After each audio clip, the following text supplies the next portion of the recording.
ചോദ്യം എന്തായിരിക്കും, നിങ്ങൾ ഏത് എണ്ണയാണ് യൂസ് ചെയ്യുന്നത്? അതന്നെ ആയിരിക്കും ഓൾമോസ്റ്റ് എല്ലാവരും ചോദിക്കുക. പക്ഷെ എന്റെ പേഴ്സണൽ ഒപ്പീനിയൻ എന്താണെന്ന് വെച്ചാൽ നമ്മളത് ചോദിക്കേണ്ട കാര്യമില്ല. അമ്മയൊക്കെ പറയാറുണ്ട് ഷാമ്പൂ ഇട്ട് ഒരു ഫീല് വന്നില്ല എന്ന്. എനിക്ക് ചില സമയം അങ്ങനെ തോന്നാറുണ്ട്. നമ്മൾ ഹൈ കെമിക്കൽ ഷാമ്പൂസ് ഒക്കെ യൂസ് ചെയ്യുമ്പോൾ ഭയങ്കരമായിട്ട് പത വരും. അത് കണ്ടാലാണ് നമ്മുടെ മനസ്സിൽ ഒരു സാറ്റിസ്ഫാക്ഷൻ വരുള്ളൂ, നമ്മുടെ മുടി ക്ലീൻ ആയി, സ്കാൽപ്പ് ക്ലീൻ ആയി. പക്ഷെ അതിലൊന്നും ഒരു കാര്യമില്ല. Hello guys, welcome back to my YouTube channel. അപ്പൊ നമ്മുടെ ഇന്നത്തെ വീഡിയോ എന്താണെന്ന് വെച്ചാല്, എന്റെ അടുത്ത് കുറച്ച് പേര് കേട്ടോ, 3-4 പേര് ചോദിച്ചിട്ടുണ്ടായിരുന്നു ഹെയർ കെയർ റിലേറ്റഡ് വീഡിയോ ചെയ്യുമോ എന്ന്. അപ്പൊ ഞാൻ മുന്നേ ഓൾറെഡി ഒരു വീഡിയോ ചെയ്തിട്ടുണ്ട്, പക്ഷെ നമ്മൾ ഡീറ്റെയിൽ ആയി പറഞ്ഞൊന്നും ചെയ്തിട്ടില്ല. അപ്പൊ ഞാൻ വിചാരിച്ചു ഇന്നത്തെ വീഡിയോ അതന്നെ ആയിക്കോട്ടെ എന്ന്. അപ്പൊ ഇന്നത്തെ നിങ്ങൾ ടൈറ്റിലും തമ്മിലൊക്കെ കണ്ട പോലെ ഹെയർ കെയർ റിലേറ്റഡ് വീഡിയോ ആണ് കേട്ടോ. അപ്പം എന്റെ ഹെയർ നിങ്ങൾക്ക് കണ്ടറിയാം, അത്യാവശ്യം ഗ്രോത്ത് ഉണ്ട്. എനിക്ക് ഇപ്പൊ ടച്ച് വുഡ് നല്ല രീതിയിൽ വളർന്നുകൊണ്ടിരിക്കുന്നുണ്ട്. പണ്ട് ഞാൻ വീഡിയോ ചെയ്തിരുന്നു, വൈറ്റമിൻ ഡെഫിഷ്യൻസി ഒക്കെ വന്ന സമയത്ത് ഭയങ്കര ഹെയർ ഫോൾ എന്ന് വെച്ചാൽ ഡ്രാസ്റ്റിക് ഹെയർ ഫോൾ ആയിരുന്നു. എന്നെ കണ്ടവരൊക്കെ പേഴ്സണലി അറിയാവുന്നവരൊക്കെ ചോദിച്ചത് ഈ മുടിയൊക്കെ അവിടെ പോയി എന്നാട്ടോ. അങ്ങനെ കോല് പോലെ ആയിട്ടുണ്ടായിരുന്നു എന്റെ മുടി. അതിനുശേഷം ഇപ്പൊ ഏതാണ്ട് ഒരു 1-1.5 വർഷമായിട്ട് നല്ല അടിപൊളിയായിട്ട് വളരുന്നുണ്ട്. അങ്ങനെ തന്നെ പോട്ടെ. അപ്പം അതിന്റെ കുറച്ച് ബേസിക് ഞാൻ ടിപ്സ് പറഞ്ഞുതരാം. അത് ഫോളോ ചെയ്ത് കഴിഞ്ഞാൽ എല്ലാവർക്കും നല്ല അടിപൊളിയായിട്ട് മുടി വളർത്താൻ വേണ്ടി പറ്റും. നമ്മൾ യൂഷ്വലി ചെയ്യുന്ന ചില മിസ്റ്റേക്സ് ആണ്, അത് അവോയ്ഡ് ചെയ്താൽ തന്നെ നമുക്ക് നല്ല അടിപൊളിയായിട്ട് മുടി വളർത്തിയെടുക്കാൻ പറ്റും. ഏതൊരു മുടിയുള്ള ആളെ കണ്ടാലും നമ്മൾ ആദ്യം ചോദിക്കുന്ന ചോദ്യം എന്തായിരിക്കും, നിങ്ങൾ ഏത് എണ്ണയാണ് യൂസ് ചെയ്യുന്നത്? അതന്നെ ആയിരിക്കും ഓൾമോസ്റ്റ് എല്ലാവരും ചോദിക്കുക. പക്ഷെ എന്റെ പേഴ്സണൽ ഒപ്പീനിയൻ എന്താന്ന് വെച്ചാൽ നമ്മളത് ചോദിക്കേണ്ട കാര്യമില്ല. കാരണം നമ്മുടെ കേസിൽ നമ്മളെ നോക്കണം. നമ്മൾ എത്ര കാലമായിട്ട് ഒരു എണ്ണ തേച്ച് വരികയാണ്, ആ എണ്ണ കണ്ടിന്യൂസ് ആയിട്ട് നിങ്ങൾ യൂസ് ചെയ്താൽ മതി. കാരണം കുറെ പേര് വീഡിയോസ് ഇടാറുണ്ട്, ഈ എണ്ണ തേച്ച് കഴിഞ്ഞാൽ മുടി കൊല പോലെ വളരും, അങ്ങനെയൊക്കെ ഇടാറുണ്ട്. പക്ഷെ വളരുമായിരിക്കും, അത് എല്ലാവർക്കും സ്യൂട്ട് ആവണം എന്നില്ല. അപ്പൊ എന്റെയൊക്കെ ഒരു കേസിൽ എങ്ങനെയാന്ന് വെച്ചാല്, എന്റെ മുടിക്ക് ഞാൻ കാലങ്ങളായിട്ട് ഏത് എണ്ണയാണോ യൂസ് ചെയ്ത് വരുന്നത് അതെന്നെ യൂസ് ചെയ്താലേ എനിക്ക് നല്ല റിസൾട്ട് കിട്ടുള്ളൂ. നേരെ മറിച്ച് നമ്മൾ വേറെ പല വീഡിയോസിലും കണ്ടിട്ട് നമ്മൾ എണ്ണ വാങ്ങി തേക്കുകയാണെങ്കിൽ നേരെ ഓപ്പോസിറ്റ് ആയിരിക്കും റിസൾട്ട് കേട്ടോ. എനിക്ക് പെട്ടെന്ന് മുടി കൊഴിച്ചിലുണ്ടാവും. എനിക്ക് എന്തെങ്കിലും ചെറുതായിട്ട് നമ്മൾ എണ്ണ, ഷാമ്പു അതിൽ ഒരു മാറ്റം വന്നാൽ മതി, പെട്ടെന്ന് അത് മുടിയിൽ അറിയാൻ പറ്റും. പെട്ടെന്ന് ഹെയർ ഫോൾ, ഭയങ്കരമായിട്ട് ഹെയർ ഫോൾ വരും. പിന്നെ സ്പ്ലിറ്റൻസ് വരാറുണ്ട്, ഹെയർ ഭയങ്കരമായിട്ട് ഡ്രൈ ആവും. അപ്പൊ ആദ്യത്തെ മിസ്റ്റേക്ക് അതാണ്. നിങ്ങൾ ഏത് എണ്ണയാണ് യൂസ് ചെയ്യുന്നത് അതെന്നെ കൺസിസ്റ്റന്റ് ആയിട്ട് യൂസ് ചെയ്താൽ മതി. ഹെയർ ഓയിലിംഗ് എന്നുള്ളത് നമ്മുടെ മുടിക്ക് ഭയങ്കര ഇമ്പോർട്ടന്റ് ആയിട്ടുള്ള ഒരു കാര്യമാണ്. വീക്ക്ലി 2 എങ്കിലും നിങ്ങൾ ഹെയർ ഓയിലിംഗ് ചെയ്യാൻ വേണ്ടി നോക്കണം. ഞാൻ അങ്ങനെ ചെയ്യാറ്. വീക്ക്ലി 2 നല്ലൊരു ഡീപ്പ് ഒരു ഓയിലിംഗ് കൊടുക്കും, ഓയിൽ മസാജ് കൊടുത്ത് വാഷ് ഓഫ് ചെയ്യും. ഷാമ്പൂ ഇട്ടിട്ട് വാഷ് ഓഫ് ചെയ്യാൻ ചെയ്യാറ്. ബാക്കി ദിവസങ്ങളിൽ ഞാൻ തല കുളിക്കാറില്ല കേട്ടോ. അതിലെനിക്ക് പ്രത്യേകിച്ച് ഒരു ഇഷ്യൂ തോന്നിയിട്ടുമില്ല. ഇൻഫാക്ട് എന്റെ മുടിയുടെ ഗ്രോത്തിന് ഈ ഒരു പറഞ്ഞ ഞാൻ വീക്ക്ലി 2 ഓയിൽ ചെയ്യുന്നതാണ് ബെസ്റ്റ് എന്നാണ് എനിക്ക് തോന്നിയിട്ടുള്ളത്. അപ്പൊ എപ്പോഴും ഓയിലിംഗ് ചെയ്യുമ്പോൾ അറ്റ്ലീസ്റ്റ് ഒരു 45 മിനിറ്റ്സ് എങ്കിലും നിങ്ങൾ ഓയിൽ ചെയ്യാൻ വേണ്ടി നോക്കണം കേട്ടോ. എനിക്ക് ഓയിൽ ചെയ്യാൻ പൊതുവെ മടിയാണ്. ഞാൻ ഓയിൽ ചെയ്യണമെങ്കിൽ പെട്ടെന്ന് ഓയിൽ ചെയ്ത് വിടും. പക്ഷെ എനിക്ക് അമ്മ അല്ലെങ്കിൽ ആരെങ്കിലും ആണ് വീട്ടിൽ ഓയിൽ ചെയ്ത് തരാറ് കേട്ടോ, ഓയിലിംഗ് ചെയ്ത് തരാറ്. നല്ല ഡീപ്ലി നല്ല മസാജ് ചെയ്തിട്ടായിരിക്കും ഓയിൽ ചെയ്യുക. പിന്നെ നമ്മുടെ ഈ തുമ്പ് ഉണ്ടാവുമല്ലോ, തുമ്പിലൊക്കെ നല്ല രീതിയിൽ ഓയിൽ തേക്കാൻ വേണ്ടി ശ്രദ്ധിക്കണം. കാരണം പെട്ടെന്ന് സ്പ്ലിറ്റൻസ് വരുമില്ലെങ്കിൽ മുടി ഭയങ്കരമായിട്ട് ഡ്രൈ ആയിട്ട് പൊട്ടിപ്പോവാനുള്ള ചാൻസ് ഉണ്ട്. പിന്നെ ഞാൻ ചെയ്യുന്ന ഒരു കാര്യം എന്താന്ന് വെച്ചാൽ, നമ്മൾ നല്ല രീതിയിൽ ഓയിൽ മസാജ് കൊടുത്തതിന് ശേഷം ഞാൻ മുടി അങ്ങനെ കെട്ടി വെക്കില്ല. ഞാൻ ചീർപ്പെടുത്തിട്ട് മുടി ചീന്തുണ്ടാവും, ഞാൻ ചീന്തി ചെടയൊക്കെ കളഞ്ഞിട്ടാണ് കെട്ടി വെക്കാറ്. എന്നിട്ടാണ് ഞാൻ ഷാമ്പു ചെയ്യാറ്. അങ്ങനെ ചെയ്യുമ്പോൾ നമ്മൾ ഷാമ്പു ഹെയർ വാഷ് ചെയ്യുമ്പോൾ ഹെയർ പോകുന്നതിന്റെ ഒരു അമൗണ്ട് കുറയുന്ന പോലെ എനിക്ക് തോന്നിയിട്ടുണ്ട് കേട്ടോ. അങ്ങനെ കുറെ പേര് അങ്ങനെ ചെയ്യരുത് പറയും. പക്ഷെ പണ്ട് എനിക്ക് അമ്മ ചെയ്തു തരുന്ന ഒരു കാര്യമാണ് അത്. ചെറുപ്പത്തിലെ ഓയിൽ മസാജ് കഴിഞ്ഞ് കഴിഞ്ഞാൽ അമ്മ ചീർപ്പ് വെച്ച് ചീന്തിയിട്ട് ഫുൾ ചെട കളഞ്ഞിട്ട് മുടി കെട്ടി വെച്ച് തരും. എന്നിട്ട് നമ്മളൊരു 1.5-2 മണിക്കൂറിന് ശേഷമാണ് വാഷ് ഓഫ് ചെയ്ത് കളയാറ്. പിന്നെ വൺസ് ഓയിലിംഗ് ചെയ്ത് കഴിഞ്ഞാൽ ഒരു അറ്റ്ലീസ്റ്റ് 2 hours അത് അങ്ങനെ തലയിൽ വിടണം കേട്ടോ. അതിന്റെ ഇടയിൽ നിങ്ങൾക്ക് വേറെ പണി ഉണ്ടെങ്കിൽ അതെല്ലാം ചെയ്യാം. അതിനുശേഷം ഷാമ്പൂ ചെയ്യാൻ പോകുന്ന സമയത്ത് എപ്പോഴും ശ്രദ്ധിക്കണം, ചൂടുവെള്ളം തലയിൽ യൂസ് ചെയ്യരുത്. കുറെ പേര് ഞാൻ പറഞ്ഞു കേട്ടിട്ടുണ്ട്, ബോഡിയിലും ചൂടുവെള്ളം യൂസ് ചെയ്യും, അതേ വെള്ളം തന്നെ തലയിലും യൂസ് ചെയ്യുന്നു. പക്ഷെ അത് മുടിക്ക് ഭയങ്കര ഹാംഫുൾ ആണ് കേട്ടോ. മുടി പെട്ടെന്ന് പൊട്ടിപ്പോവാനും കൊഴിയാനുള്ള ചാൻസ് ഒക്കെ കൂടുതലാണ്. അപ്പൊ എപ്പോഴും തണുത്ത വെള്ളത്തിൽ വേണം തല കുളിക്കാൻ. ആൻഡ് തല കുളിക്കുന്ന സമയത്ത് ഷാമ്പൂവിന്റെ കാര്യം പറയുകയാണെങ്കിൽ ഒരു മൈൽഡ് ഷാമ്പു യൂസ് ചെയ്യാൻ വേണ്ടി ശ്രദ്ധിക്കുക. SLS ആൻഡ് പാരബൻ ഫ്രീ ആയിട്ടുള്ള ഷാമ്പൂസ് കുറെ അവൈലബിൾ ആണ്, നമുക്ക് ആമസോൺ, ഫ്ലിപ്കാർട്ടിലൊക്കെ കിട്ടും. അപ്പൊ നിങ്ങൾ അങ്ങനത്തെ ഒരു മൈൽഡ് ഷാമ്പു വാങ്ങിയിട്ട് വേണം എപ്പോഴും ഷാമ്പു ചെയ്ത് മുടി ക്ലീൻ ചെയ്യാൻ വേണ്ടിയിട്ട്. ആൻഡ് ഈ ഒരു മൈൽഡ് ഷാമ്പൂവിന്റെ കാര്യം പറയുമ്പോൾ എൻ്റെ അമ്മയൊക്കെ പറയാറുണ്ട് മൈൽഡ് ഷാമ്പു നമ്മൾ യൂസ് ചെയ്യുമ്പോൾ എങ്ങനെയാന്ന് വെച്ചാൽ ഒരുപാട് ഫ്രേഗ്രൻസും ഉണ്ടാവില്ല, ഭയങ്കരമായിട്ട് ലാദർ ഫോം ചെയ്യില്ല, പത വരില്ല, പക്ഷെ ഗുണങ്ങൾ ഉണ്ടാവും കേട്ടോ. അമ്മയൊക്കെ പറയാറുണ്ട് ഷാമ്പൂ ഇട്ടൊരു ഫീല് വന്നില്ല എന്ന്. എനിക്കും ചില സമയം അങ്ങനെ തോന്നാറുണ്ട്. നമ്മൾ ഹൈ കെമിക്കൽ ഷാമ്പൂസ് ഒക്കെ യൂസ് ചെയ്യുമ്പോൾ ഭയങ്കരമായിട്ട് പത വരും. അത് കണ്ടാലാണ് നമ്മുടെ മനസ്സിൽ ഒരു സാറ്റിസ്ഫാക്ഷൻ വരുള്ളൂ, നമ്മുടെ മുടി ക്ലീനായി, സ്കാൽപ്പ് ക്ലീനായി എന്ന്. പക്ഷെ അതിലൊന്നും ഒരു കാര്യമില്ല. അങ്ങനെ ഒരുപാട് പത വന്നു കഴിഞ്ഞാൽ അത്രയും ഹാം ആയിരിക്കും തലക്ക് കേട്ടോ. അപ്പൊ നമ്മൾ ഈ മൈൽഡ് ഷാമ്പു യൂസ് ചെയ്യുന്ന സമയത്ത് അതിലധികം പതയൊന്നും ഉണ്ടാവില്ല. അപ്പൊ നമുക്ക് എന്താ പറയാ, ഷാമ്പു ഇട്ടൊരു ഫീൽ നമുക്ക് തോന്നിയില്ലെങ്കിൽ മുടിക്ക് അത് ആക്ച്വലി ജെന്റിലാണ്, മൈൽഡ് ആണ്. മുടിയെ നല്ല രീതിയിൽ ഗ്രോ ചെയ്യാൻ വേണ്ടിയിട്ട് അത് ഹെൽപ്പ് ചെയ്യും. ആൻഡ് ഷാമ്പു യൂസ് ചെയ്യുന്ന സമയത്ത് എപ്പോഴും ഷാമ്പു ഡയറക്ട്ലി തലയിൽ ഇടാൻ പാടില്ല. കുറച്ച് വെള്ളം നിങ്ങളുടെ മഗ്ഗിൽ എടുത്തിട്ട്, കുളിക്കുമ്പോൾ നമ്മൾ മഗ് യൂസ് ചെയ്യില്ല, മഗ്ഗിൽ കുറച്ച് ഷാമ്പു എടുത്തിട്ട് വെള്ളത്തിൽ ഡൈല്യൂട്ട് ചെയ്തിട്ട് നല്ല രീതിയിൽ ആ വെള്ളം സ്കാൽപ്പിലോട്ട് നല്ല രീതിയിൽ മസാജ് ചെയ്തിട്ട് സ്കാൽപ്പിൽ നിന്ന് ആ ഒരു കുറച്ച് പത ഇറങ്ങുമല്ലോ, ആ പത മതിയാവും നമുക്ക് നമ്മുടെ ഹെയർ ലെങ്ത്തിനും തേക്കാൻ വേണ്ടിയിട്ട്. നിങ്ങൾക്ക് ഇൻ കേസ് തോന്നുകയാണ് ഹെയർ ലെങ്ത്തിന് അത് പോരാന്ന് തോന്നുകയാണെങ്കിൽ എഗെയിൻ വേണ്ട കുറച്ച് 1-2 പമ്പ് ഷാമ്പു വെള്ളത്തിൽ ഡൈല്യൂട്ട് ചെയ്തിട്ട് നല്ല രീതിയിൽ കഴുകി വാഷ് ഓഫ് ചെയ്ത് കളഞ്ഞാൽ മതി. ആൻഡ് ഈ ഒരു എൻസിലൊക്കെ വരുമ്പോൾ നമ്മൾ ഒരിക്കലും ഇങ്ങനെ റബ്ബ് ചെയ്യരുത് കേട്ടോ. ഇങ്ങനെ റബ്ബ് ചെയ്താൽ പെട്ടെന്ന് മുടി പൊട്ടിപ്പോകാനുള്ള ചാൻസ് ഉണ്ട്.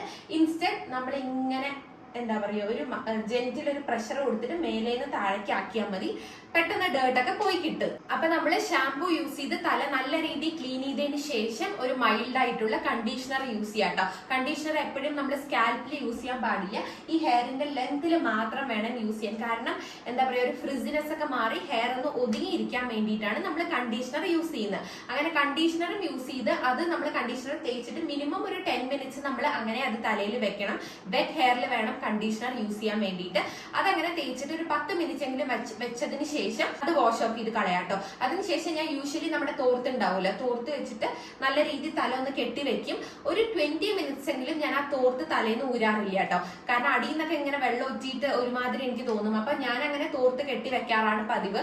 ഞാൻ സ്പെഷ്യലായിട്ട് ടവലോ അങ്ങനെ ഒന്നും യൂസ് ചെയ്യാറില്ല, സാധാ നമ്മുടെ തോർത്താണ് ഞാൻ കെട്ടി വെക്കാറ് കേട്ടോ. ഒരു 20 മിനിറ്റ്സിന് ശേഷം ഞാൻ തോർത്ത് ഊരുകയാണ് ചെയ്യുക. അതിനുശേഷം നമ്മൾ കുറെ പേര് ചെയ്യുന്ന ഒരു കാര്യമാണ്, പുറത്തൊക്കെ പോകണമെങ്കിൽ പെട്ടെന്ന് ഹീറ്റ് യൂസ് ചെയ്തിട്ട് മുടി ഡ്രൈ ചെയ്യുക, സ്ട്രെയിറ്റൻ ചെയ്യുക. അതൊക്കെ ഭയങ്കരമായിട്ട് ഡാമേജ് ചെയ്യും മുടിയെ. നമ്മൾ എപ്പോഴും ആ ഒരു ഉണങ്ങാത്ത മുടിയെ തനിയൊരു എയർ ഡ്രൈ ചെയ്ത് ഉണക്കാൻ വേണ്ടിയിട്ട് എപ്പോഴും നിങ്ങൾ ശ്രദ്ധിക്കണം. കാരണം അതാണ് ഏറ്റവും ബെറ്റർ ആയിട്ടുള്ള ഒരു കാര്യം. ഇൻ കേസ് നിങ്ങൾക്ക് പുറത്ത് പോകണം, അങ്ങനെ ഒരു എമർജൻസി സിറ്റുവേഷനിൽ മാത്രം നിങ്ങൾ ഹീറ്ററോ അങ്ങനത്തെ കാര്യങ്ങളൊക്കെ യൂസ് ചെയ്താൽ മതി കേട്ടോ. അപ്പൊ ഈ എയർ ഡ്രൈ ചെയ്തതിന് ശേഷം ഒരിക്കലും നമ്മൾ വെറ്റായിട്ടുള്ള മുടിയിൽ പിന്നെ ചെട ടാങ്കിൾസ് കളയാൻ വേണ്ടി നോക്കരുത്. മുടി നല്ല രീതിയിൽ പൊട്ടി ഡാമേജ് ആവാനുള്ള ചാൻസ് ഉണ്ട്.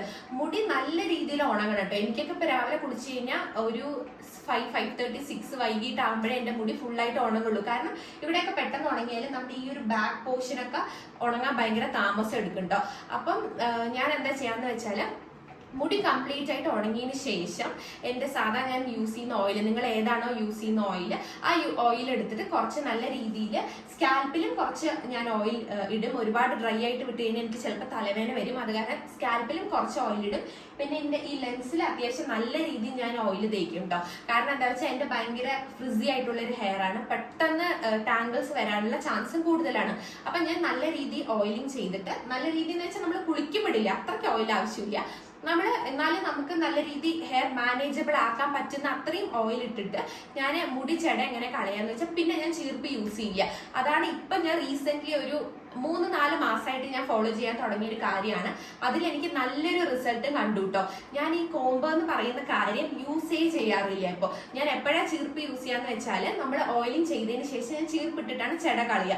അപ്പൊ മാത്രമേ ഞാൻ കോംബ് യൂസ് ചെയ്യാറുള്ളൂ. വൺസ് മുടി ഉണങ്ങിയതിന് ശേഷം കുറച്ച് എണ്ണ ഇട്ടതിന് ശേഷം ഞാൻ കൈകൊണ്ട് തന്നെയാണ് എന്റെ ചെട കളയാറ്. അത് പെട്ടെന്ന് തന്നെ നമുക്ക് ചെട പോയി കിട്ടും. കാരണം നമ്മൾ ഈ ഓയിലിംഗ് ചെയ്തിട്ട് കോംബ് യൂസ് ചെയ്തിട്ടാണല്ലോ മുടി കെട്ടി വെക്കുന്നത്, അത് കാരണം അധികം അങ്ങനെ ടാങ്കിൾസ് വരാറില്ല കേട്ടോ. അപ്പൊ ഞാൻ കൈകൊണ്ട് തന്നെ ചെട എടുത്തിട്ട് കളയും, എന്നിട്ട് മുടി പിന്നി വെക്കുകയാണ് ഞാൻ എപ്പോഴും ചെയ്യാറ്. എനിക്ക് ഇപ്പൊ കുറച്ചായിട്ട് ഞാൻ ചീർപ്പ് യൂസ് ചെയ്യാണ്ടിരുന്നപ്പോ മനസ്സിലായ ഒരു കാര്യം എന്താണെന്ന് വെച്ചാൽ, നമ്മൾ ചീർപ്പ് യൂസ് ചെയ്യുമ്പോൾ അതിന്റെ ഡബിൾ മുടി പോവാറുണ്ട് കേട്ടോ. പക്ഷെ നമ്മൾ മെല്ലെ ജെന്റിലായിട്ട് കൈകൊണ്ട് തന്നെ ചെട എടുക്കുമ്പോൾ അത്രയ്ക്ക് മുടി പോവാറേ ഇല്ല, 4-5 മുടിയെ പോവാറുള്ളൂ കേട്ടോ.